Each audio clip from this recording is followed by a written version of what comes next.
Fire is long enough? Yes. Okay, perfect. Welcome. Okay. Please have a seat. Let me just keep this away. Welcome to Spotlight by BrandX Studios.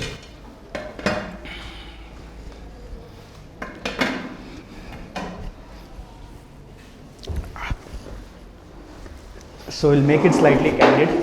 So not make it so professional and No formal organized structure. Will not go ahead with that format. Viiveck, right? So could you please tell me like what you do and what is your background and where you come from? Thank you, and very much good afternoon. Greetings to all your viewers. And yes, I am Viiveck, though my spelling sounds a little funny. Yes. But that's essentially because of numerology that I changed about 2 decades ago. Oh, nice. So wonderful to be here in Hubli. This is my first visit to Hubli. Wonderful. I am based in Hyderabad. I currently live there for the last about 15 years. Very integral part of the startup ecosystem in Hyderabad. Essentially a mentor, having mentored about 200 companies, an investor, having invested in about 35 companies, and currently work with about 7 or 8 incubators to help them in their strategy and also to mentor their startups. And that's one vertical, which is why I'm here today, which is the startup world. I'm also a founder of a company called Upsurge Global, which is essentially into strategic advising and visioning for corporates, for medium small enterprises to large corporates. So I work at the board level or at the CEO level, helping these organizations to create a vision, to go to market, to scale, to raise fund, and to run more corporate governance methods. And the third vertical which I am here, which is tomorrow, is to really work with the social impact. So I do a fair bit of work in the social impact space. Again, being an advisor, I run a couple of social impact organizations myself.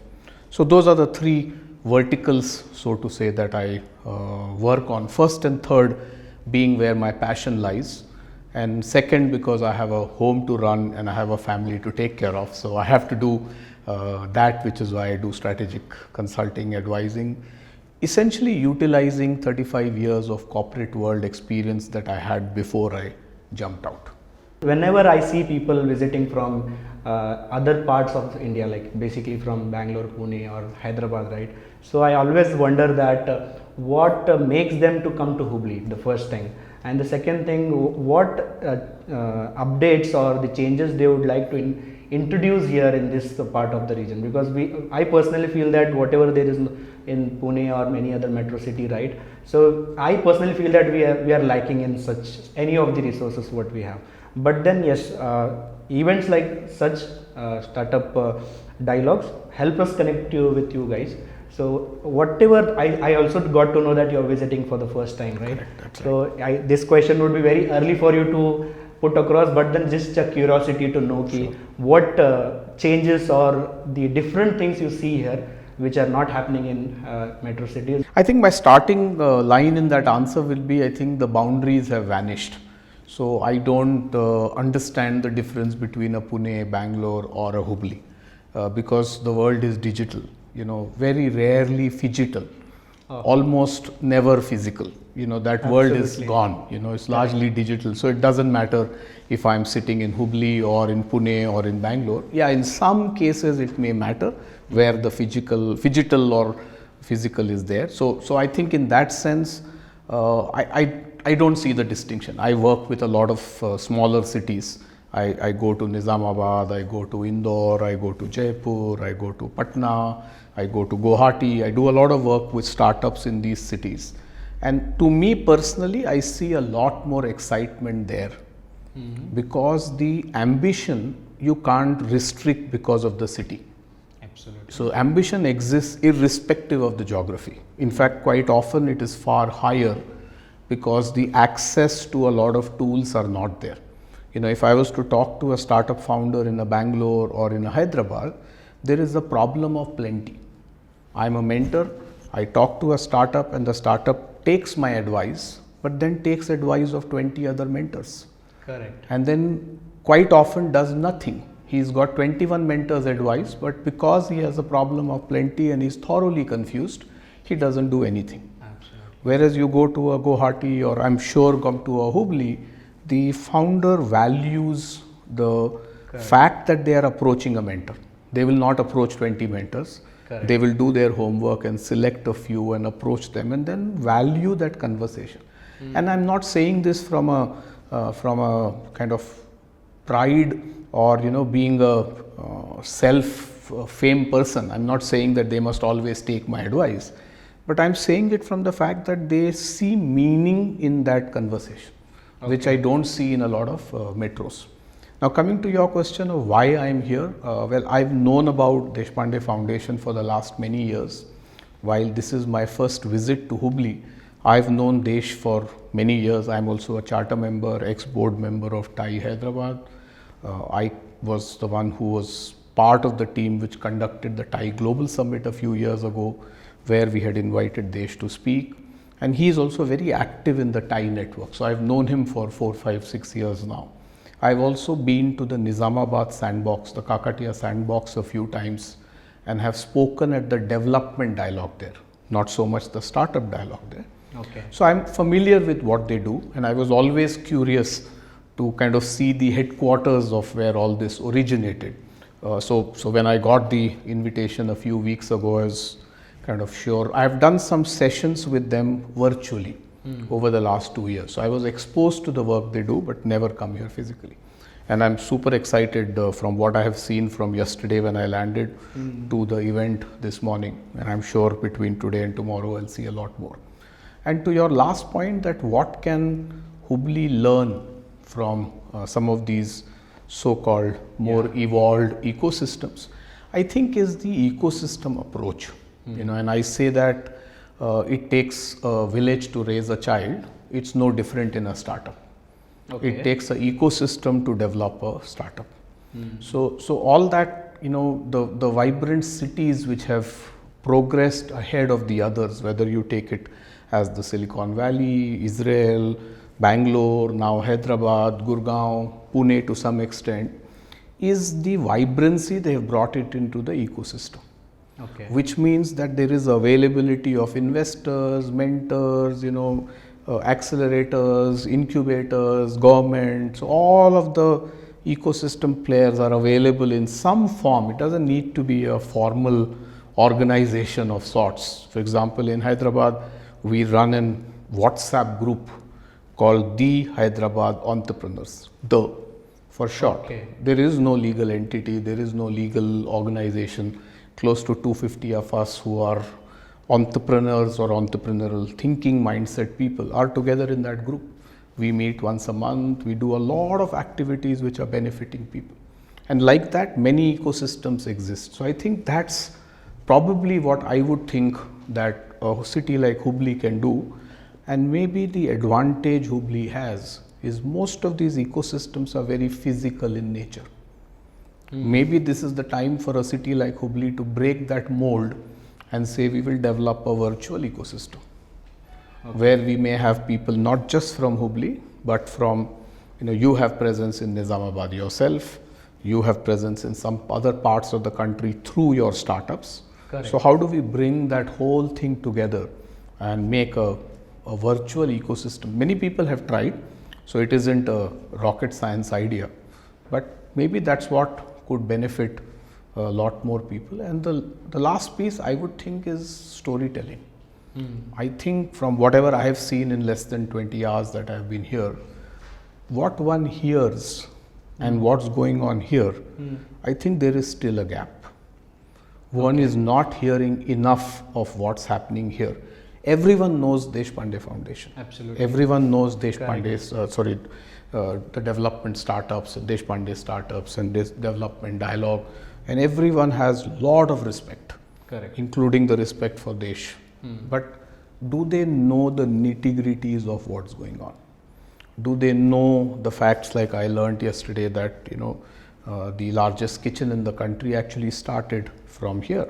Absolutely. Meaning everyone knows Akshay Patra. But do everyone know that it originated here? Correct. Mega kitchens. Everyone knows Mera Kitchens. Yeah. Yeah. The whole new education policy is talking about what to do with teachers in rural India. Yeah. But that started here, as I hear, whatever, few Way back, years yeah, ago. few That's years, right. yeah. So I think that may be my challenge to pose to the marketing team to say that how do you really take more meaningful stories to the rest of the world? So as you told, right, the exposure to what things are happening here. That's why we took an initiative to cover stories from this part of the region and make people know that what we are doing at this time and attract people from there. So my question would be like, when we see a startup entrepreneur from metro cities, right? So we see that he has blessed with so many resources, and we lack in so less resources at this point of time. And there are few entrepreneurs who like are restricted to stay in Hubli and build something. So for that, such kind of atmosphere, because the people who are setting up in Hubli and operating, right, they have some or the other reasons, that's why they are not putting across from here. So how Mr. Deshpande or you would like to interact with him on this point on behalf of my fellow entrepreneurs, that how one or two initiatives differently we can approach. So if you can craft a thought of Sure, it, so sure. it will be a great help from this thing. And just to clarify, while there is great respect for Desh, you know, and the Absolutely, work he's done, absolutely. but I think it's no longer restricted just to him. And that's the philosophy he believes in himself too, that it's not about an individual, it's about the initiative. So it's no longer just him. You know, there's a very able team and who's running a lot of the initiatives, you know, and which may be getting the strategic direction from him, but is not really getting a day-to-day engagement from him. Maybe carrying the philosophy of what he thinks in the day-to-day, but not with him physically or virtually involved. So I think, and I'm a great proponent of that, saying that, you know, you have to leave a legacy, and I think he's done that already. Correct. You know, it's not even, as people say, legacy is after you. Legacy can be even while you are around. He doesn't need to be here. So I think in that sense, I'm here not just for him, but for the institution he's created. You know, and yes, he's the man behind it, but today it's the institution. So, you know, yeah, like in this case, I promote that why Deshpande sir, that thought of putting across a incubation center, that is the biggest incubation center in this part of the region, that gives a sense of confidence in him that there is a potential here. Absolutely. So through all these activities we get to know about, we make sure that people would know about this. And the potential actually, like I said, lies in the not so famous urban cities. Okay. Because the real problems that need to get solved are in outside of those 5 or 6 cities. A lot of the problems that people need to solve to take the world to a different place do not exist in a Bangalore or in a, you know, Delhi or in a Mumbai or in a Hyderabad. They do exist, they have their own problems, but the problems which will make the biggest difference to the mankind or to the humankind, we need to be gender neutral, to the humankind is actually in outside of these cities. So if we can find, and the people here experience those problems. You try telling somebody who's a 20-year-old in Hyderabad that there are problems about farming, and you know, he is going to start with, no, I don't understand. The only farming I know is that pot I have in my balcony in which, you know, we farm two. Terrace garden. Yeah, terrace garden, you know. So terrace garden is also a big thing. It usually be 2 pots, you know, and that's the only thing. That to not grown properly. Not grown properly. So they don't understand. You talk about pesticide, you talk about all of that. They don't understand. So people here have real-time experience with that challenge. That's what you meant. And they can really solve the problem because they understand it from inside. They are not solving it for someone else. Yeah. It's not a me too problem. It's a my problem or my parents' problem or my neighbor's problem or whatever. Yeah, for this I can recall for a fellow of my entrepreneurs who worked on, his father was facing problem in agriculture. That's the reason he started up a startup and is doing well. I just want to, I want your opinion or inputs on the startup in this region, right? What you would like to tell them so that they are not restricted, as I'm talking about the challenges which we face, right? We are not restricted through any of the challenges what we are going through. And what will be your one take line or one opinion that how we have to explore the outside market and we have to grow? As you told, right, there is potential in this region. There are entrepreneurs who are experiencing it on real time. So only thing is they are not able to connect through the right network or the people or any resources for that matter. So how an entrepreneur in this region should have his mindset or approach towards building his startup?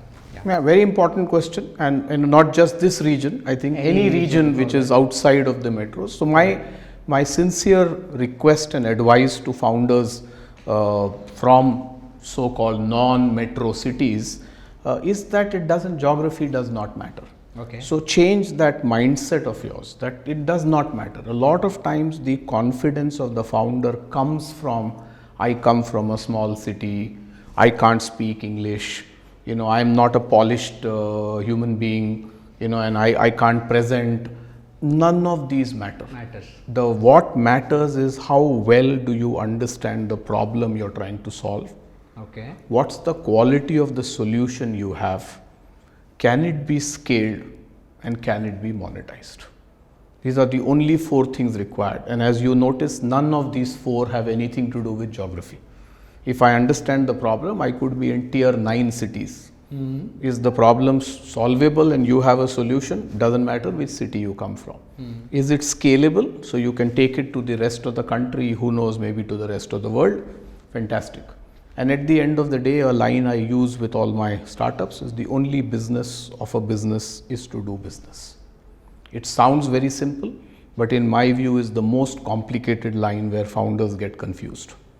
So if you start a business, the only business of a business is to do business. So where's the money?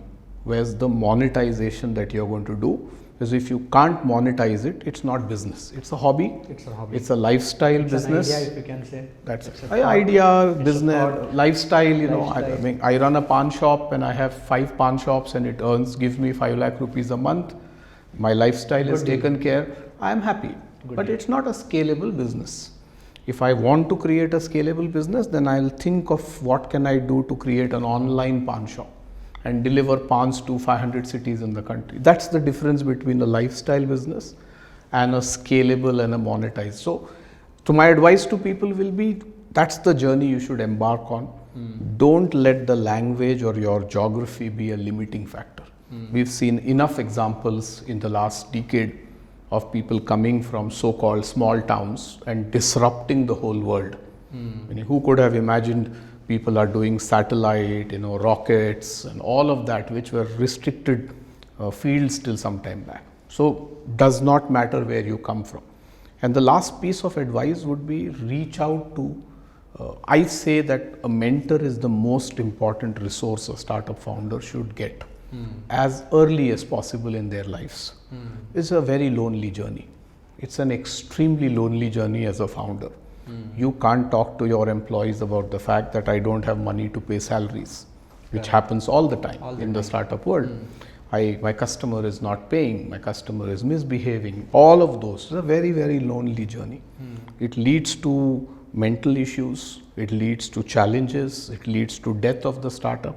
A lot of that happens. So if you have a sounding board that you can get on board early in life, then that makes a world of a difference. And it's not as if you have to go and get a mentor who knows it all. Okay. It does not need to be. Okay. And again, that's a philosophy I strongly believe in, that you need a coach more than a mentor. Okay. A mentor is a person who tells you what to do. A coach is a person who helps you discover your solution. Okay. So in my approach, for example, I use what I call a mentroach approach. It's a combination of a mentor and a coach. I'm also a certified qualified coach. So it's good to get somebody who will help you discover your answers, because ultimately you need to own your answers. Okay. I can't go and say XYZ told me to do this, so hence I did it. Okay. It may work, not work. It worked for XYZ, it may not work for you. So my advice would be find somebody who is a person you see who you can go to and who helps you find and discover your own solutions. Okay. And that will make the world of a difference. Basically, what happened is when we started our journey as an entrepreneurs, right, way back in 2017. So we faced this challenge about understanding a scalable business and a lifestyle business. We were operating as we were telling that we are a scalable business, but we were operating as a lifestyle business. Maybe that business would have that potential of becoming a scalable this thing. But that took us so long, years of time to understand that how these things operate. So very constructively you have made me personally re-understand that how the startup world It has to be non-judgmental. See, what happens as a founder, you fall in love with your business. Correct. You are infatuated with your idea. Absolutely. So you need a sounding board who's going to come back and tell you, hello, where the hell are you going? You get out of your head. Correct. Come in the real world. You're living in your head way too much. So that's what a good mentor can do, and tell you, okay, pull back.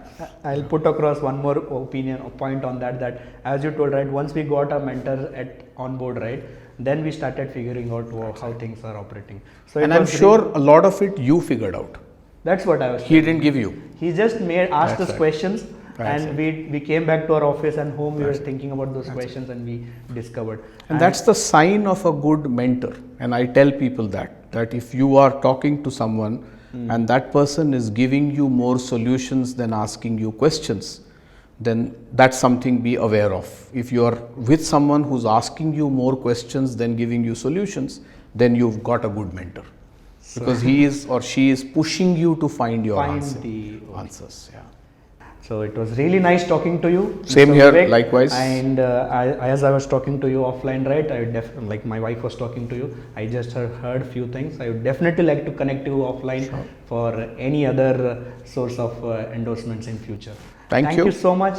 Thank you for doing this with me, and I'm very happy. I love the experience I've had so far, and wish this initiative all the best, and wish your business all the best. So thank you so much. Thank you.